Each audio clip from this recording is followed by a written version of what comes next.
On this channel, I love to talk about movies way too much, and one of the ways I do that all the time is by ranking franchises from the worst to the best. And about a month ago, I put out my updated ranking of the MCU, and since then, a number of other people have put out their lists, in particular, Variety.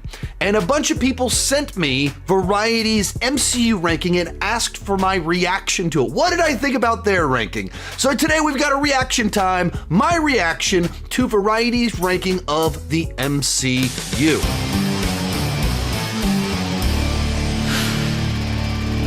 While we're talking, be sure to join me down below in the comments section. Let me know, what do you think is their hottest take? What is the placement that you think it's crazy how high, how low? They have a specific movie. What do you think is their flaming hot take? As we go into this, I always say my list is not the right list, it's my list, and I would love to see yours. So as I go into this, everybody's MCU ranking is crazy as can be to everyone else. When you're dealing with a list of 52 movies all in the same franchise, or movies and TV shows all in the same franchise that are all kind of fun action adventure, at a certain point in time, it's just a matter of taste, preference, and everyone should have some hot takes. All of us should have some kind of weird, wild takes so that we have an individual personality to what we're doing. So some of their stuff, it's gonna be crazy to me the same way that my ranking would be crazy to them. This is all in good fun. This is pretty well me just diving into it, discovering what they have to say live on camera in front of you. So this is a ranking coming from, I guess, 5 different people, so I guess their aggregated account, I don't know how that works or whatever, but 5 different people from Variety, their ranking. Let's do this. In last place, they have Secret Invasion. In no way is this a controversial pick. This isn't one that you're gonna find a lot of people like, what? Secret Invasion is in last? What are you talking about? Easily one of the biggest disappointments. It's very low on my ranking, and for good reason, that they took this great comic run that is this big global story about paranoia, and they turned it into just like the most bland, generic, mild thriller. It's one of those examples of a MCU project that was shot and then they reshot the entire thing, like they were second guessing themselves, reworking it. And when you get to the end, it's like they almost forgot the story they were telling and forgot what was going on.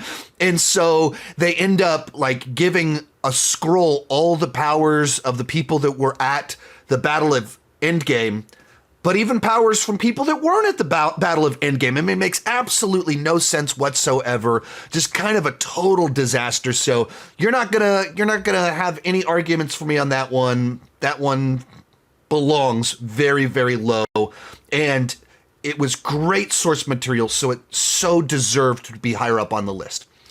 Number 53, they have Thor: The Dark World. I'm a little over the last little bit, I've warmed up mildly on this film simply because there's projects that I just think either just fell apart more or more irritating, hurt the MCU more. To me, this is just kind of the MCU at its most mediocre. Just bland, forgettable. That's what Thor: The Dark World is to me. It's another project that was like micromanaged to death. The New York committee wouldn't allow them to use Hela as the villain. They ran off Patty Jenkins as the director. And so you just get this very blah film. So I'd have it a little bit higher, but this is a very common placement that virtually everyone has Thor: The Dark World towards the bottom of their ranking. No surprise here. Number 52, Ant-Man and the Wasp: Quantumania. I don't remember if this is the MCU film with the lowest Rotten Tomatoes score, but it's one of those ones that's right there at the bottom.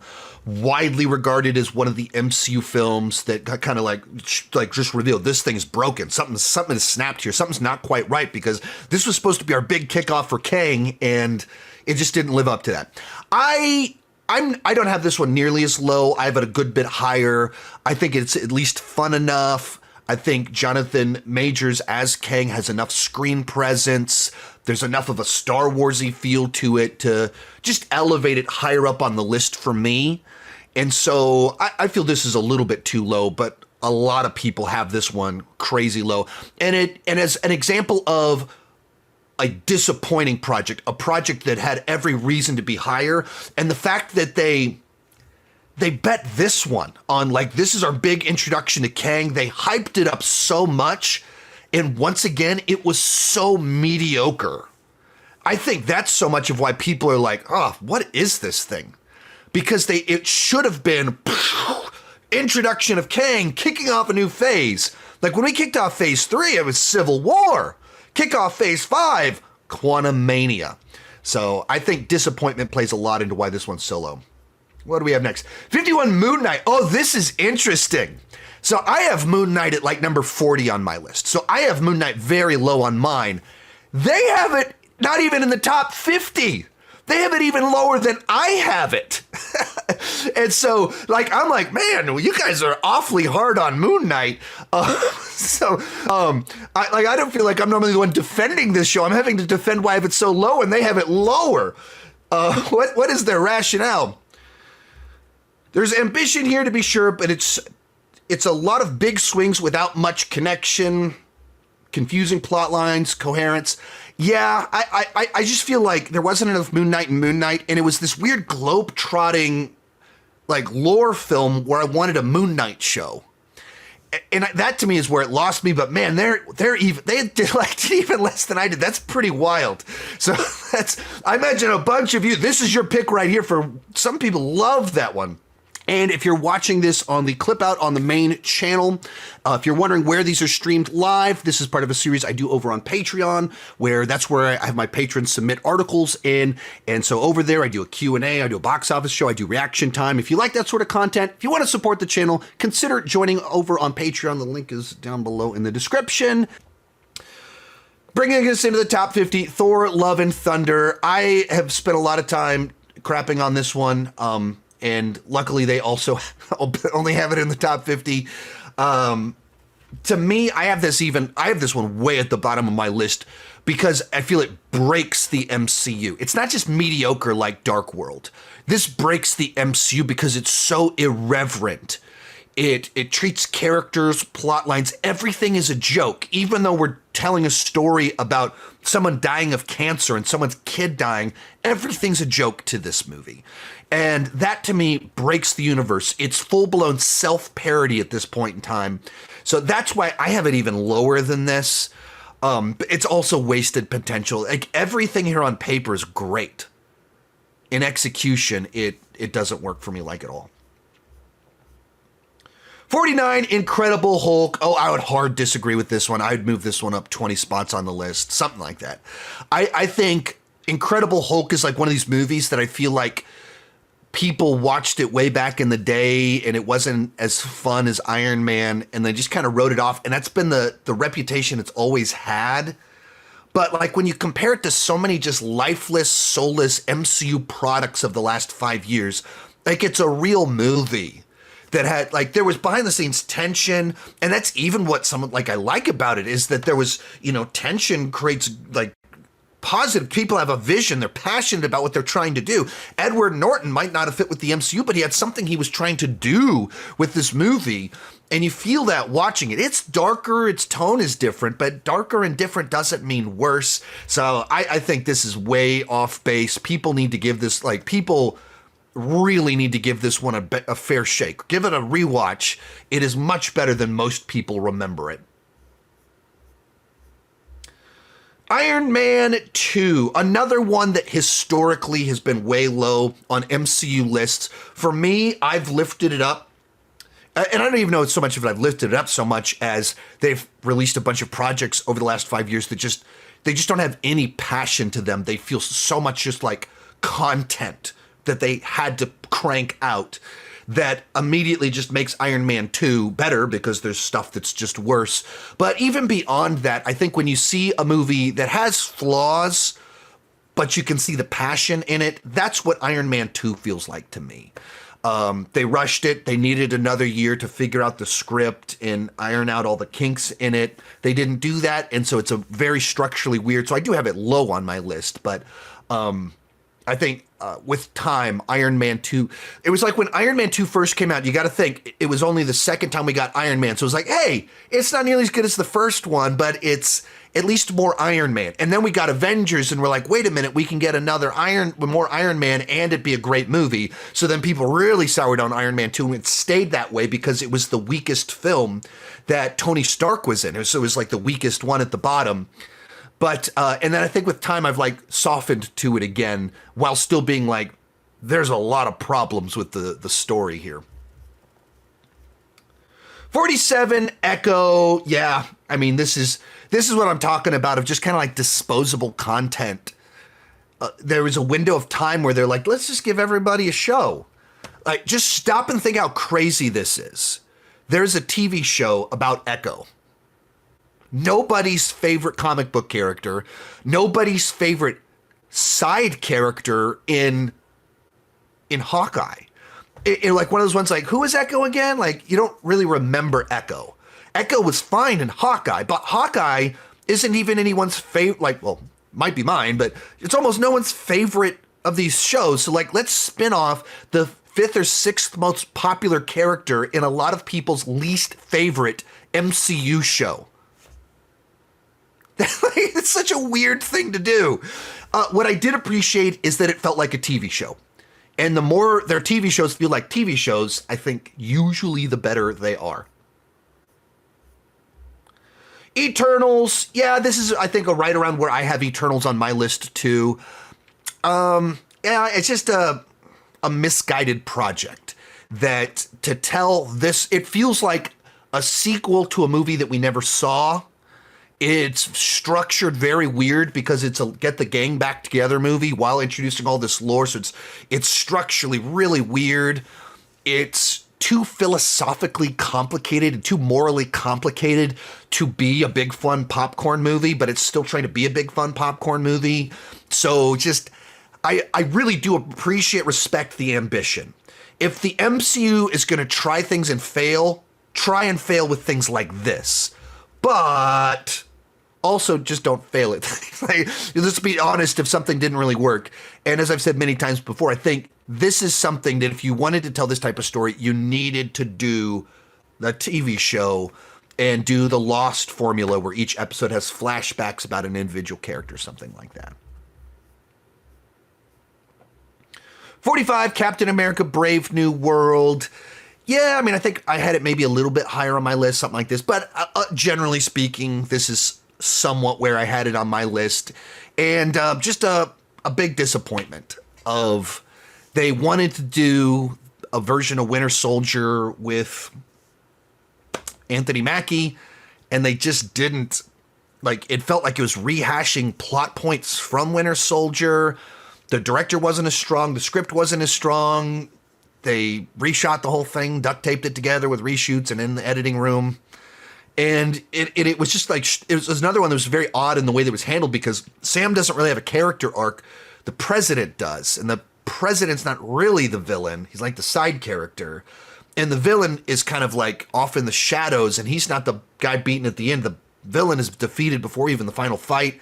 So it's very oddly structured. Just a movie that, once again, on paper could have been really good, but they just got the wrong director and the wrong writer.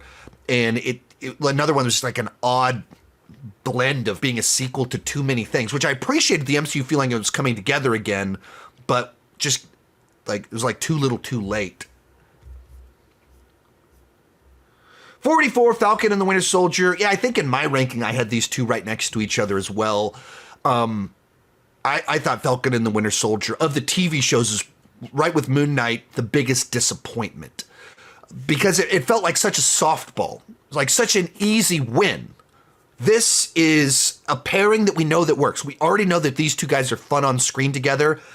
A buddy cop, buddy action movie, safe genre. So this was like a layup. So easy to succeed with this one. And still somehow they botched it. And it was kind of like this weird non-commitment to the villain, that we wanted the villain to be sympathetic. So we couldn't have the villain be villainous, but we wanted to make things so threatening that Bucky is going to break Zemo out of prison to partner with him. And so it didn't add up. It didn't feel like there were stakes. And then it was like social commentary across the board done completely wrong, with weird stuff about banks, lecturing politicians, the most on-the-nose, goofy commentary on policing in black communities. None of it was done right. And so they took something that was an easy win and just completely fumbled it. So it was just real frustrating by the time that you got to the end of it. 43, What If? I believe I have this one higher up on my list, but it's also like I was very positive on season 1. And then season 2, I was like, okay, I kind of dug that. And by season 3, I was like, I think I'm starting to agree with all the people that just didn't connect with this at all. I don't think this really works anymore. So season 1, I really dug just the basic concept. Like, I read What If comics back in the 90s, and I just find that sort of thing fun. And I felt like in season 1, they did a good job of like, here's the immediate what if that kicks it into motion. And then because of the what if, there's like a second one in the middle where there's a big plot twist in it. So I just thought they were really well done. And then they did the team up at the end. I was like, cool, if this is what we're doing, I'm on board with it. And then it felt like season 2 almost like they made Agent Carter, Captain Carter, like the star of the show. Is like, no, you're not supposed to have a star of this show. It's supposed to be like new people each week and then maybe a team up, but it's not all about one character, like too much. And it way overplayed it in the third one. And just by the third season, I mean, there was one like with Darcy bang Howard the Duck. Like, what are we doing? And it just completely lost it. So by the end of it, I mean, yeah, like way low, much lower on the list than it should be. Avengers Age of Ultron 42. Oh, no, come on. This should be higher up. If you're in terms of just kind of like out of the theater disappointment of like, that didn't live up to the previous one, I understand. But we're not, like, disappointment doesn't equal bad. Like, this is another one that I feel like people watched it in the theater and they left and they didn't leave with the glee that they felt when they watched the first one. And therefore they left disappointed, and they equate disappointed with bad. And I just don't think that's fair. It is a far more flawed film than the first one. I've talked about it a zillion times. I think it's one of the more confusing films in the MCU. They made, there's a lot of behind the scenes drama about what to include. And then Joss Whedon had the stupid idea of, I want this one to be shorter than the last one. So more characters, more plot, more arguing about what subplots to include, shorter runtime. And you feel that watching it. But the highs are just as high as the previous film. The interactions, the action, the quips, they're just as strong, but the overall story, and it looks like 10 times better than the previous. It looks more cinematic. So I think this is ridiculous. Overall, Age of Ultron feels like we're trudging through the required reading to get to the better told stories ahead. No, you get great character moments, you get great action. It needs to be higher. Werewolf by Night. I have this one higher up on my list, but I'm not going to argue it too much. Like, there's not too much to chime in on. Either you connected with it or you didn't. Mostly unremarkable special, other than its admittedly fun black and white cinematography. I mean, it's like a novelty. It's a niche thing, and either you watch it and you went, that was cool, or you went, that was kind of bland and straightforward. I watched it when I liked the quirky, one-off, simplistic story of going off and Bloodstone going off and killing all these monsters and escaping with other weird monsters. I dug it. I had fun with it. But I'm not going to argue this one, because when you do niche things, they'll connect with specific people and not with others. Number 40, Thor. I don't know how far off. I don't remember where Thor is on mine. It's not super high, so don't think this is too crazy of a placement on here. This is a movie that gets a number of things right. Kenneth Branagh can bring the grandeur. Casting of these two unknowns, fantastic. It is got some serious tonal whiplash. I feel like you can feel the MCU growing pains. They hadn't fully figured out how to have this organic, smooth transition from the space opera to the Earth. And some of that's built into the fish out of water comedy, but some of it's just a little clunky. And there's some structurally some weird things, like Thor doesn't know that he's in an action movie, that he's going to have a bad guy to fight until 5 minutes before the end of the movie. So there's like a certain lack of urgency in it. But so I'm not going to argue too much with this placement. 39, She-Hulk Attorney at Law. I've got She-Hulk like at the bottom of my list. So they've got it quite a bit higher, but they don't have it embarrassingly high on their list. They went, let's expand to a larger demographic. Let's try and play to more people than our normal audience, which is smart to do if you don't already have the biggest franchise on the planet. Just stop and think about this. The largest franchise on the planet is the MCU. They put out a movie that everyone went to go see, and for 5 minutes was the highest grossing movie of all time. They already have the broadest possible audience a franchise can have, and they went, you know what? Let's try and branch out and go bigger. And let's make something for what's our demographic with the fewest people watching it? Single 35-year-old working women.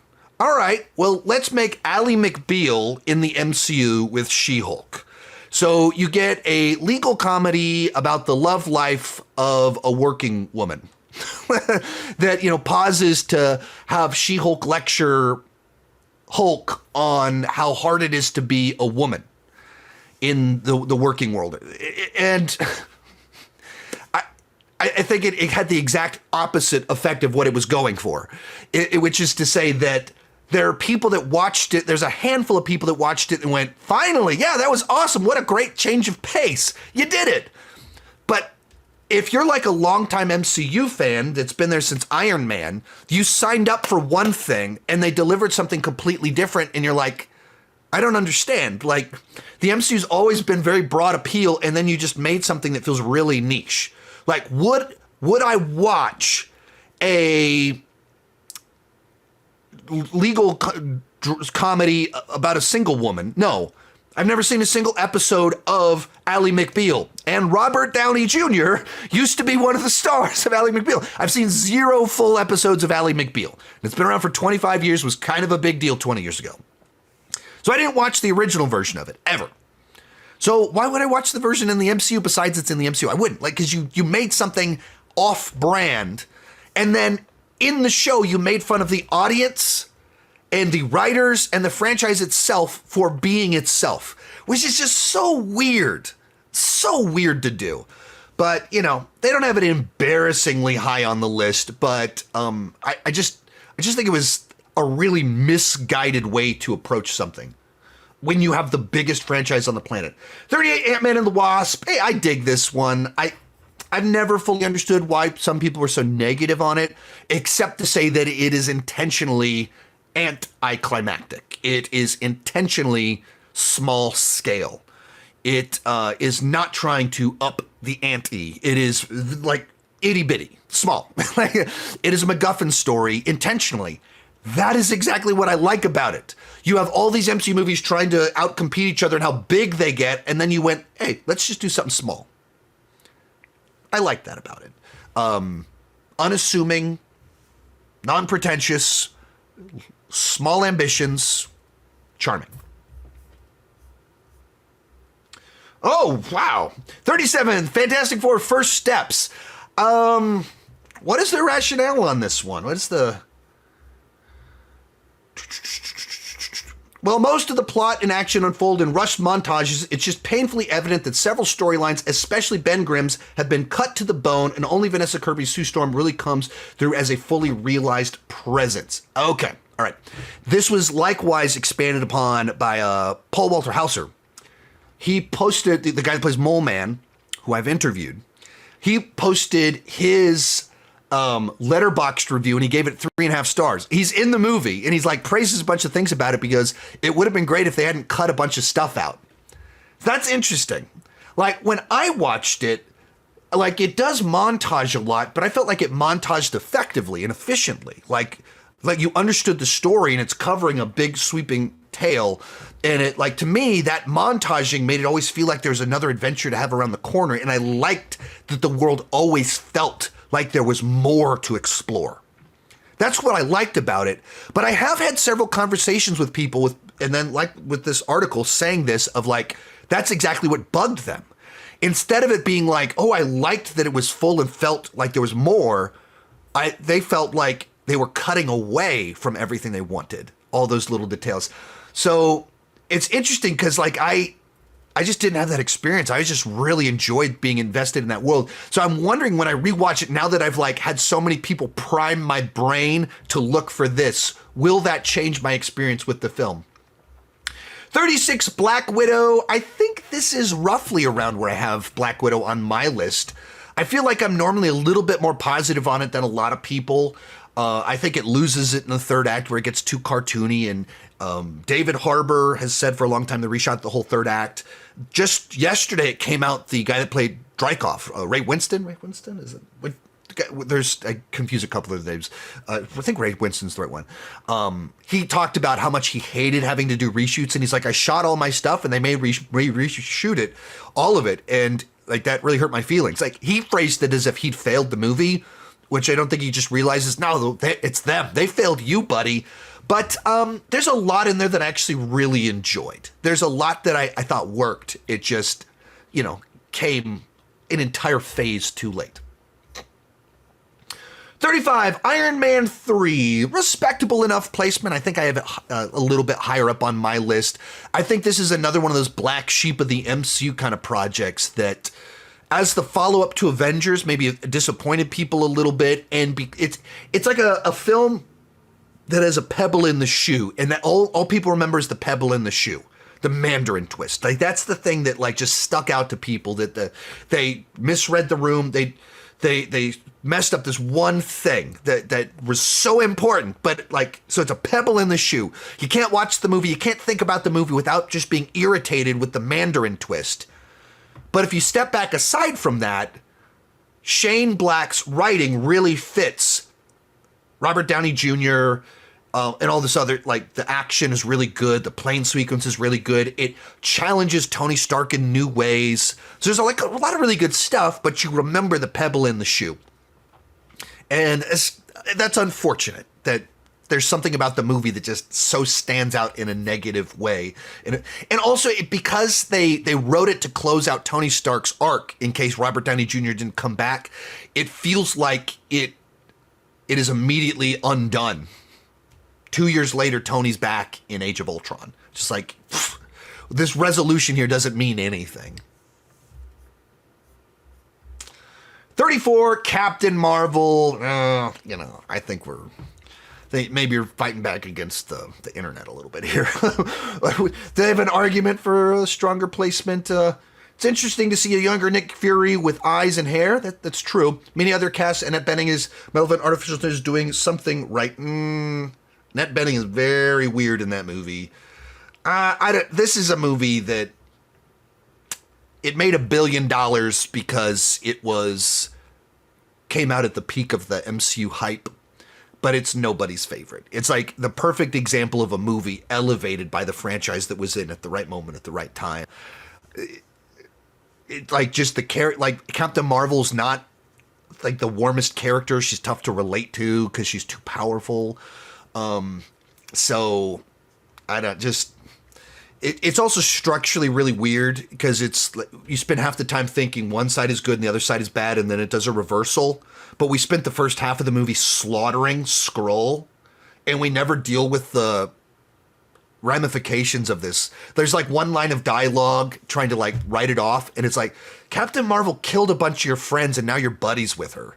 So like there's some issues. The Marvels, another one that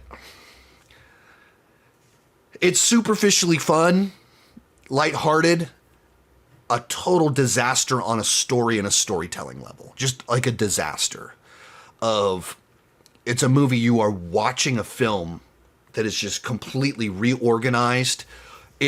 it feels like a sequel to a movie that we didn't see. And it feels like the movie originally started off with a prologue about what Captain Marvel did. And then they went, we wanted to get to the action sooner. This is too heavy. It kind of casts a shadow over the whole film. And so they decided to change it and turn that into like information given later on in the film via flashbacks.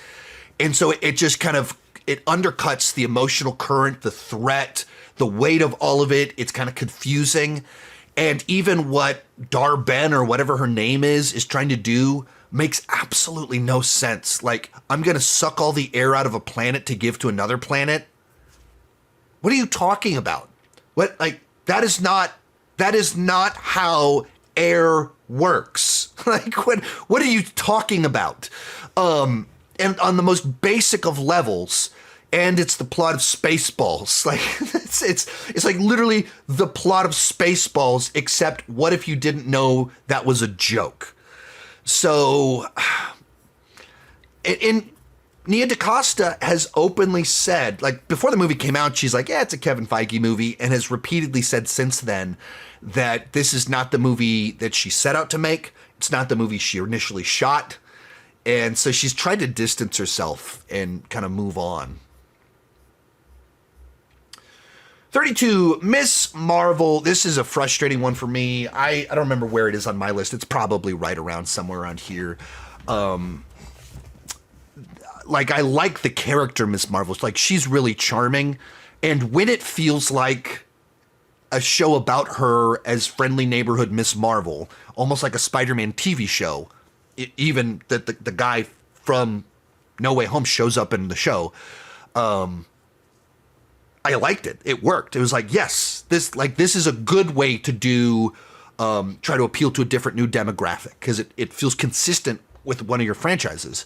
And then in the middle of it, there's literally 2 or 3 episodes made by a documentary filmmaker that makes films about like feminist issues.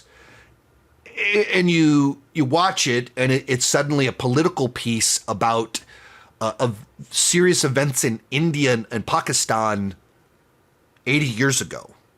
And we're doing flashbacks, and it's like a serious drama. And you're like, what happened to this show? It's like all the stuff with the clandestines, it just felt like this show like wandered off in this other direction and lost itself completely. So I'm real torn on that one. 31, Ant-Man feels a little bit low to me. I mean, this is where the great what if scenario of what if Edgar Wright had made his version of it, how different would it have been and how stylized would it have been. But the movie they gave us, like Ant-Man and the Wasp, is just a nice fun change of pace, because it has, it's not trying to be out spectacle everyone else. It is using that he's small and the stakes are smaller to its advantage by being a heist movie with its own distinct vibe to it. So, yeah, I'd have that one higher on my list. 30, Ironheart. No. Try again. No. They didn't even believe in this one. It sat on a shelf for 2 years. They shot this movie 3 years ago. They shot this series before Wakanda Forever came out. And if they believed in this thing, it would have come out in 2023 and ridden the wave of Wakanda Forever, a movie that made close to $1 billion, and you introduced the character. And instead they waited years, 2.5 years, until people forgot who she was, dumped it all in two weeks, like in the middle of the busiest season. So it just completely was forgotten. They didn't even think it belonged at number 30 on the list. But Riri is a really bad protagonist. It's basically a tragedy that doesn't know it. It's playing it like a superhero origin story, but she's a villain. She's literally a criminal. And at no point in time does she actually become a hero, because all she does is fight back against the criminals that she's working with. And then it literally ends with her making a deal with the devil. She doesn't learn, she doesn't grow, she doesn't change. And she's whining the whole season. She plays the victim. She's like the smartest person on the planet, has been recognized by the media, Wakanda and the college system, but she keeps complaining because she doesn't have Tony Stark's money. Like, it's just a character you can't root for, a character that doesn't do anything to win you over. And so, no, come on now. Let's have a serious ranking here. 29, Doctor Strange. I interviewed one of the actors from this movie today. Scott Adkins is in this, and I talked with him about this movie just a little bit. This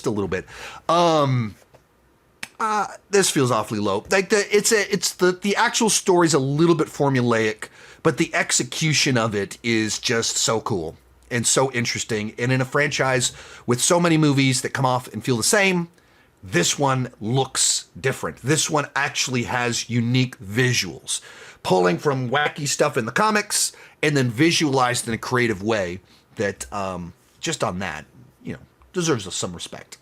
28, Thunderbolts. Oh, they are not a fan of this year's MCU films. That is interesting. They are like surprisingly much lower than most people on them. Maybe I'm a little bit too positive on them. Maybe I got too much recency bias and I tend to do a little bit. If an MCU thing I like it's up here. And if maybe I go too low on the ones that disappoint me. But man, they didn't seem to be terribly into either one of them. I mean, 28's probably not too bad, but I dug it just on the level of it was something new. It explored real stuff. Made me like characters I didn't like before. So I thought there was quite in there that even as they say, this movie shouldn't work. It heavily references Falcon and the Winter Soldier, Black Widow, and Ant-Man and the Wasp projects. But it also introduces the characters on their own. Like, so it pulls it off. So that's interesting. I just, even that it does dream stuff, I don't know, that brought some new stuff to the table. Daredevil Born Again, I don't remember where I had it on my list, but I think it's somewhere around here. Left me pretty disappointed because I just love the original run so much. And the creative team that came in late did the best they could with what they had, which is to say the original creative team, the idea that they wanted to do their own show that was disconnected from the original run and kill characters off and have a new supporting cast is just insane levels of what are you doing? Just storytelling malpractice, offensive. It's offensive to me when you try to take advantage of me and use something I like almost against me. Like by using Charlie Cox and Vincent D'Onofrio to prop up your crappy Daredevil reboot. They did the best they could, and there's enough things that kind of worked in there. But, so it makes me optimistic for season 2, but it wasn't as good as it should have been because they just did something so terrible at the beginning. Another one where I don't remember where Friendly Neighborhood Spider-Man was on mine. It was kind of like a what-if season. I mean, it was a what-if season is what it really was. Because it is playing out what if Norman Osborn was the mentor to Peter Parker instead of Tony Stark. And it's like playing out parallel to the right after Civil War from his perspective. And so I just thought that was fun. Lighthearted, unassuming, non-demanding, not trying to reinvent everything, just a what if Spider-Man universe with solid Spider-Man stuff. Not my favorite thing the MCU's done, but way better than a lot of other stuff. Doctor Strange in the Multiverse of Madness. I think this is around where I had it. I sometimes the middle section you get kind of blurry and lost. A lot of people crap on this one for all the disappointment that they're really disappointed that it didn't have more multiverse madness. The storytelling kind of clunky. What they did with Wanda. I get all of that. It's not top tier for me. I also loved all the Raimi-isms. There's a lot of really cool stuff in this one. The sequences are better than the whole. And that's what you get when you have a movie that has 33 reshoots and is, or 31 rewrites and then is extensively reshot. And then you have actors shooting, not even knowing who they're playing a scene with. That's what you get with this one. But, it's better than some people give it credit for, but also it is not nearly as good as it should have been. 24, Guardians of the Galaxy Volume 3. Oh, too low. How dare you? What is their rationale here? Dogs' days might be over, but thankfully the OG had each of their own to get through. Backstory. If you're not moved by, I don't know, it seems like maybe that's the problem with some of these ones. You get to a point in time where it's just kind of a matter of taste. But I mean, I don't have this one in my top 10, so I've got it quite a bit higher. I just thought it was such a satisfying send-off. And like, it has all the humor you want from Gunn, but also in true Gunn fashion, it rips your heart out. It is gut-wrenching. Guardians of the Galaxy Holiday Special. I have this one even higher up on my list, too. I think I had this one like number 15 or something like that. 23 is fair, though. Like, it's a very simplistic little holiday special. I understand that why most people probably wouldn't have as much fun with this one as I do. Like, we watch this one all the time in my house, and I, videos of my kids doing the song at the beginning. I don't know what Christmas is, but Christmas time is here. Like, I've got videos of my kids screaming in my living room using ladles as microphones. And when someone is able to create something that becomes part of your Christmas tradition, they've done something special for your family. So, James Gunn's holiday special of the Guardians of the Galaxy is now special in my household. But I understand 23 is a totally respectable placement for what it is. Spider-Man Far From Home at number 22. I have it a lot lower on my list. I don't want to just repeat all my stuff, say I don't think the plot makes any sense. There's some weird plot lines in here. And when you have a plot that just doesn't make any sense, I just can't have it that high. But I do understand that it is a fun ride. The Mysterio sequences are very cool. So this is the sort of one, like, I know I have the hot take on it, and I know a lot of people agree with my hot take on it. But at the same time, I'm not like angry. Like some of these other ones, I get angry about them. I go, Spider-Man Far From Home, I understand why people like the movie. 21, Hawkeye. I don't remember exactly what my current placement is of Hawkeye. I really enjoyed Hawkeye. And I feel like even at 21, that's a solid placement for like a street level TV show. Like, this is what I want more of the shows to be, is this. It felt like a TV show. It was the size of a TV show. It had TV show type action and stakes. It felt properly episodic. I want more like this. And besides how much they had to pay one of our OG Avengers to star in it, like, cost-wise, you could probably make this at a very reasonable budget. So, like, this to me feels like what these shows should have been. And it was weird that they decided, like, we're going to spin something off. Let's not spin off Kate Bishop. Let's spin off Echo. Okay, what a plan. 20, Black Panther, Wakanda Forever. That's fairly close to where I have it in my ranking. It's a tricky film because it is so heavy that it somewhat gets credit for having so much emotional weight, but also I hold it back because it's not really rewatchable because it has so much emotional weight.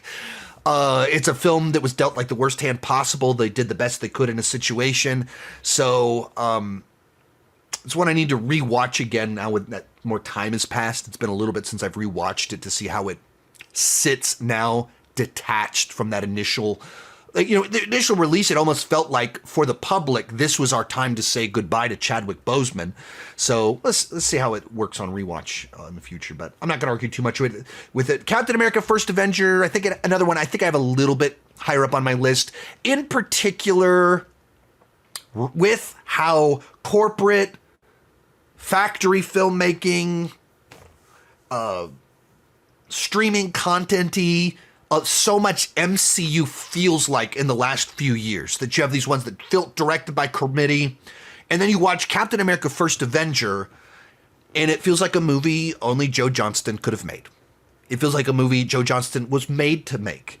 This guy that worked on the Indiana Jones movies, he did The Rocketeer, and did other adventure films, and then he did the period piece World War II Marvel movie.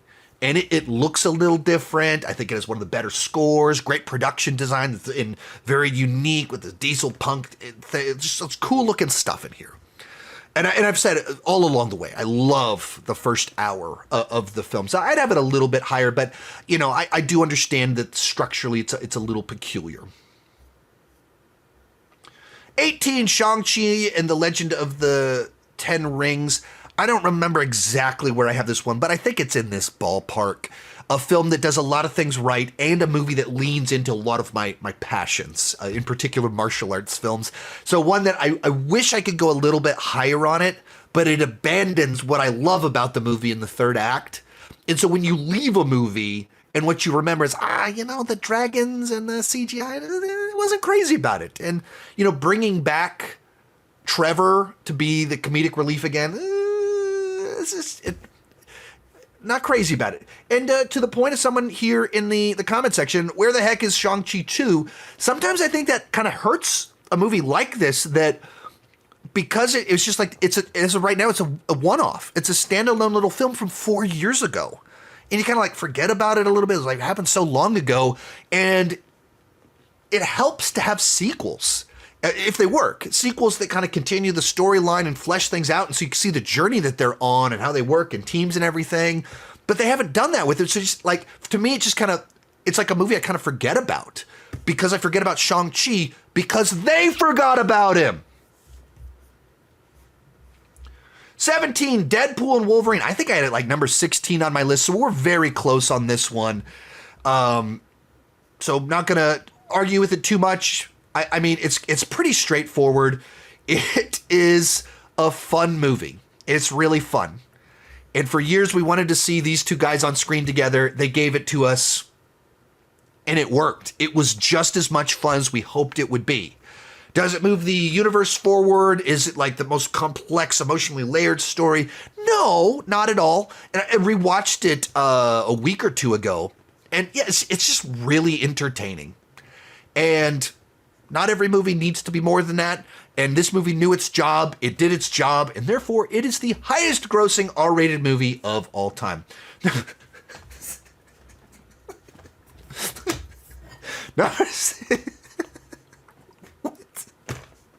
I don't get it. Who are these people that love Agatha All Along this much?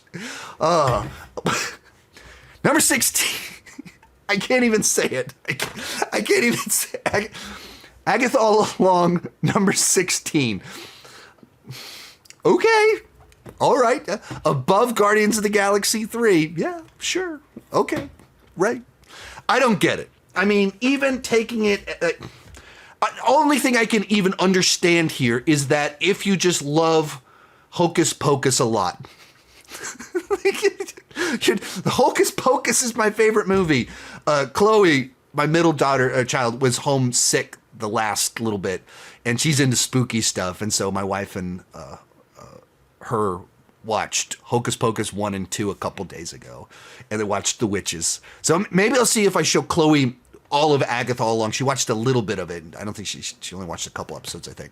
Maybe she watches it now, she'll be like, loves the Singing Witch show. But like, even watching through it, like, would I have tuned in to watch Agatha All Along if it wasn't MCU? No, I'm not the target audience. Same thing as I said about She-Hulk.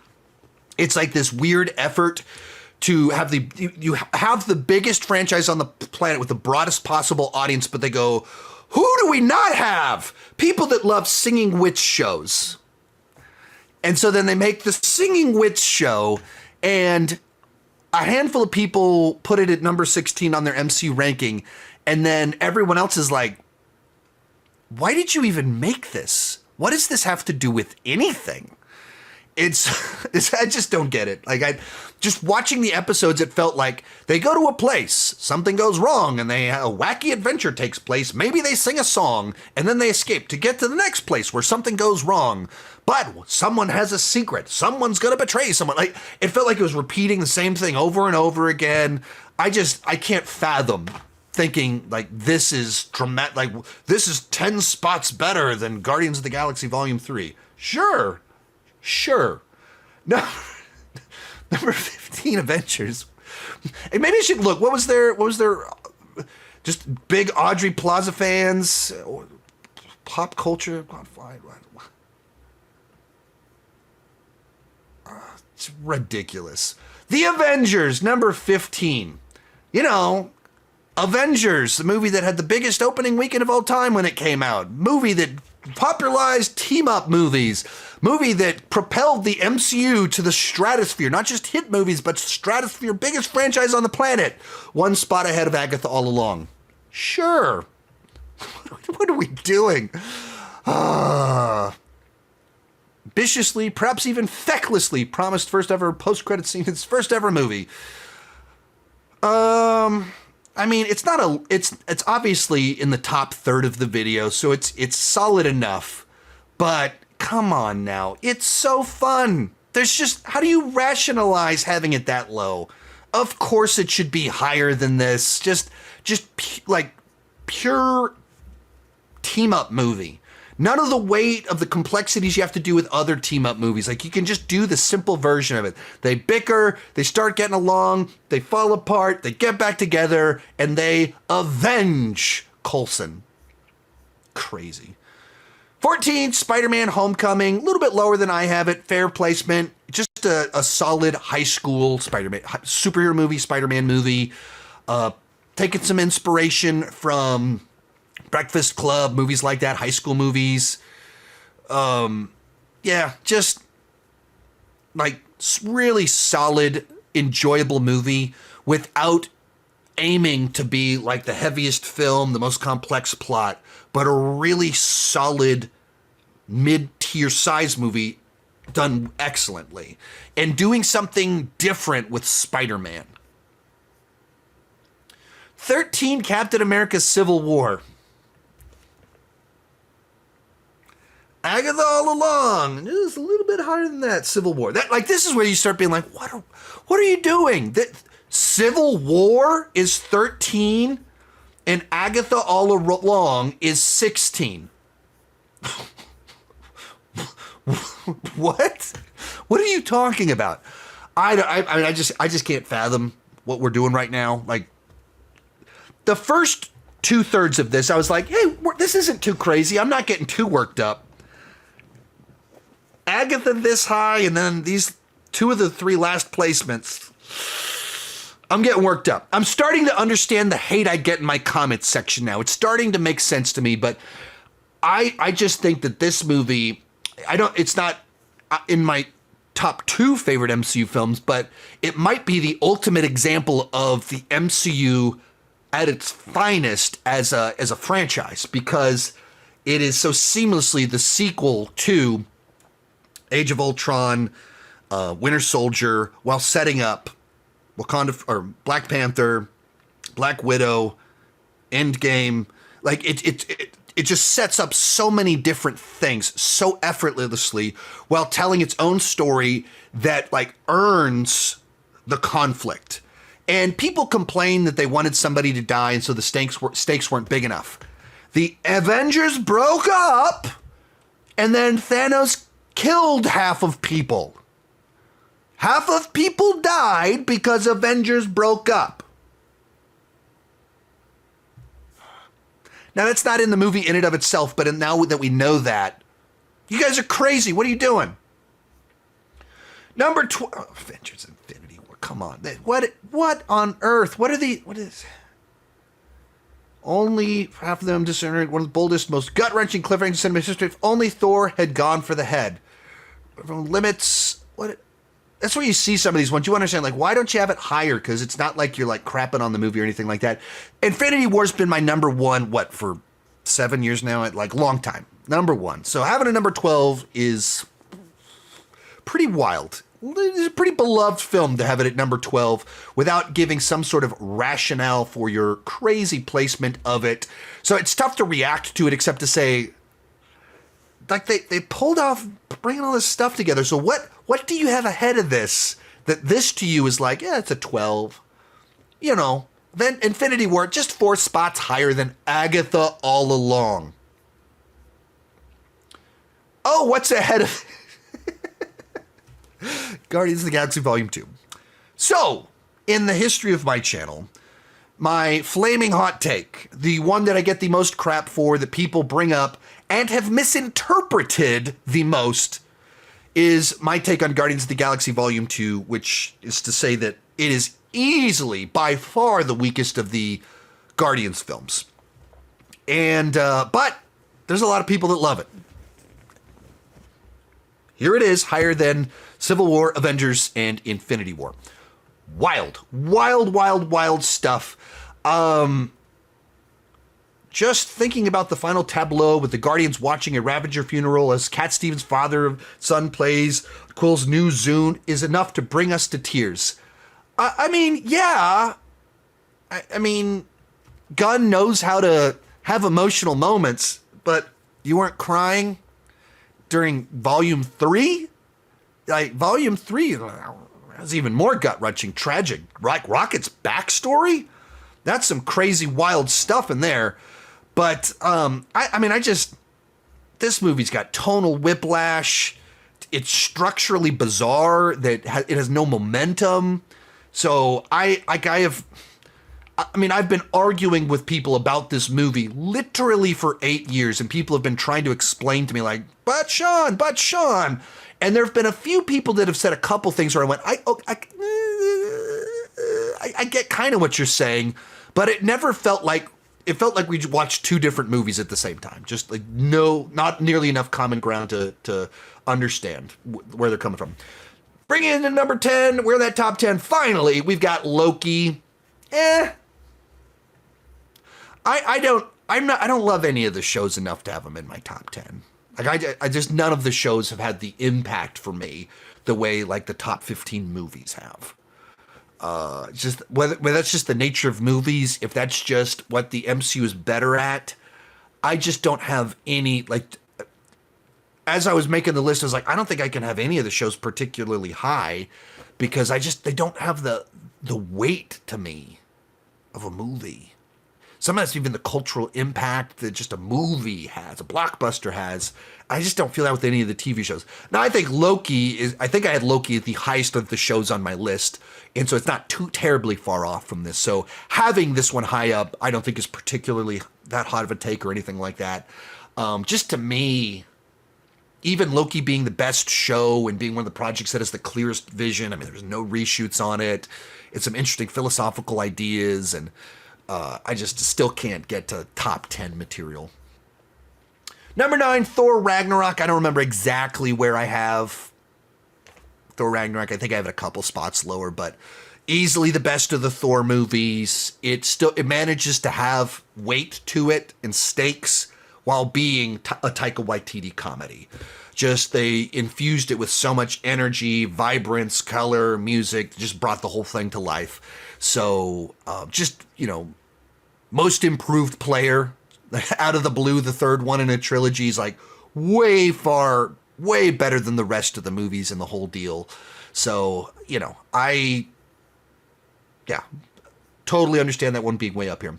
Number 8, Iron Man, actually a little bit low for me. I'm a huge Iron Man guy. And to me, it's as simple as its simplicity. That when I go back and I rewatch the first Iron Man, what is so refreshing is that it's a movie that just doesn't have the weight of the rest of the MCU on its shoulders.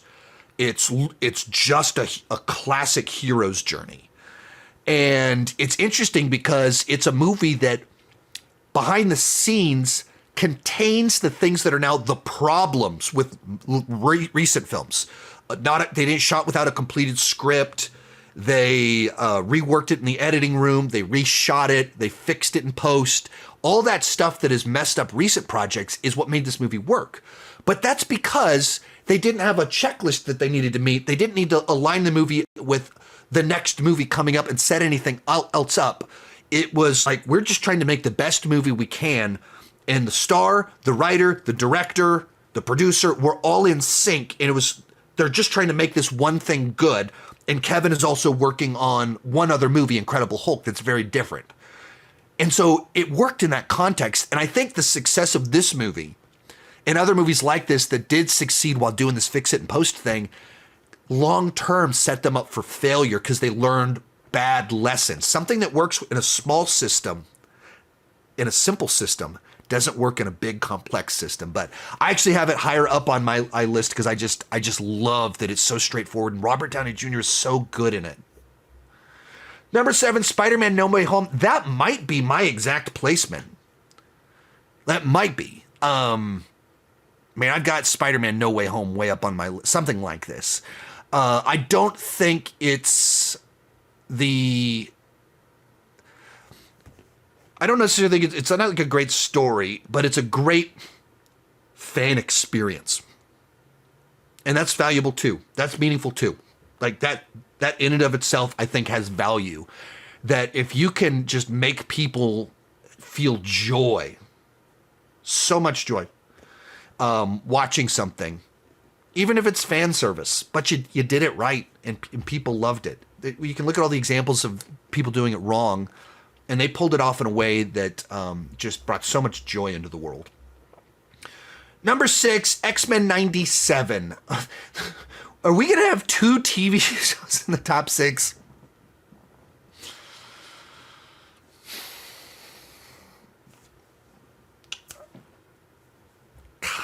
Come on now. What are we doing? What are we doing? Like, I grew up on X-Men the animated series. I a lot of times I pull out my binder that has all my Batman 89 cards in it. The back section has all of my X-Men cards in it. I had the X-Men toys. Like, X-Men in the early 90s, it was massive. And then when I was a senior in high school, it was like, they're going to finally make a live action movie that came out right as we were graduating from high school. Like, X-Men, huge part of my fabric of being, of me being the guy that's into comic booky stuff, goes back to X-Men the animated series. And they did a great follow-up. But a follow-up that's 7 spots better than Infinity War? 9 spots better than Avengers? Civil War? Come on now. Like, what are we doing? What are we doing? Someone threw in the question, is X-Men 97 even canon? I mean, it's not. That's where it's tricky. I didn't include it in my MCU ranking, and I was like, why is their numbers off from mine? What is it going to be? X-Men 97, that makes sense. I think X-Men 97 is a great continuation. Like, they pulled it off. I really enjoyed it. They did it. But, I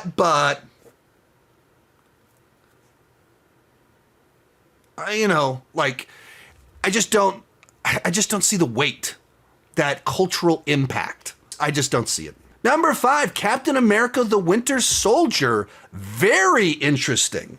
Normally on these aggregated lists, Winter Soldier is even higher. Like, I have it, I think, currently like 7 or 8 on my list, and I still get a lot of people calling me crazy.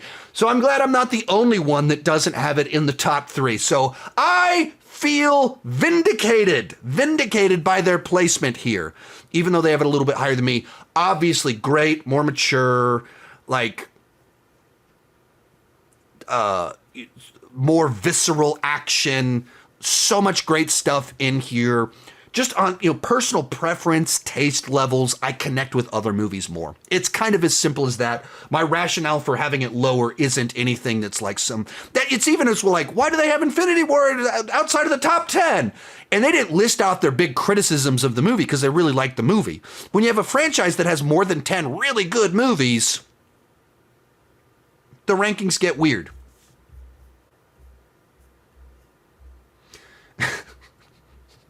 Number 4, WandaVision.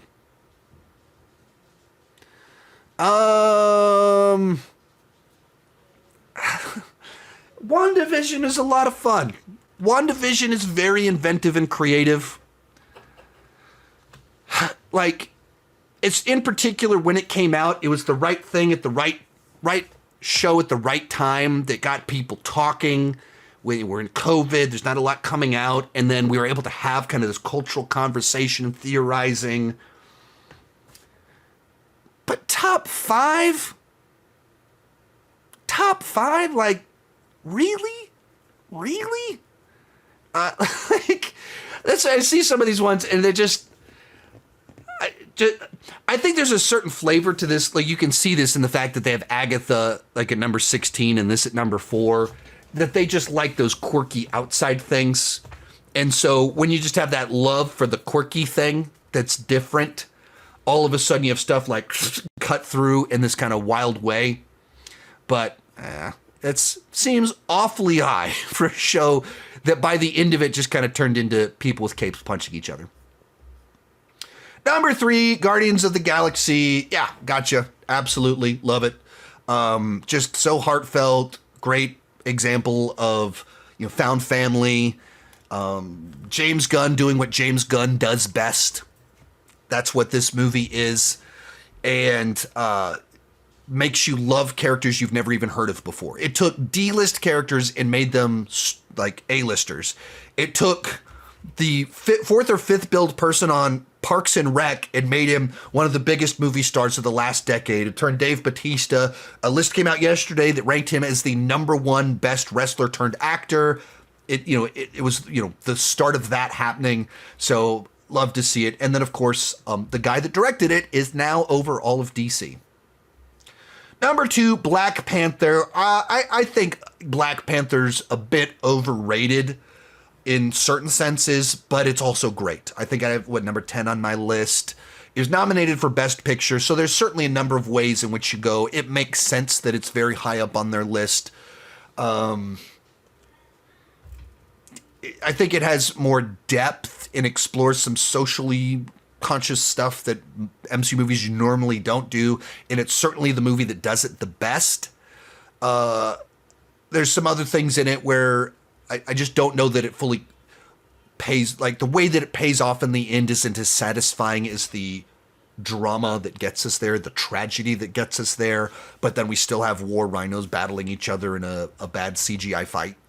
So that's where, to me, it doesn't go that top 5 for me, but it is very high up on my list. But so I think this feels overdoing it.